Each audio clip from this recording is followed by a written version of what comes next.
இப்போ நாம் தமிழர் கட்சி சீமான் அவர்கள் வந்து திராவிட கட்சிகளை வந்து கேள்வி எழுப்புறாரு இல்லையா? அதே மாதிரி இப்போ விஜய் வந்து கேள்வி எழுப்ப ஆரம்பிச்சிட்டாரு.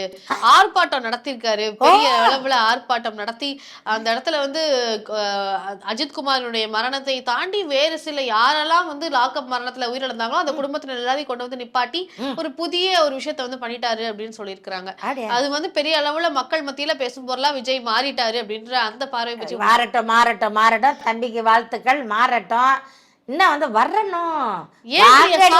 நாங்க 15 வருஷமா வந்து வாங்குறோம் அடி, கொஞ்சம் நஞ்சமா நாங்க வாங்குறோம். முதுவெல்லாம் பழுத்து கிடக்கு.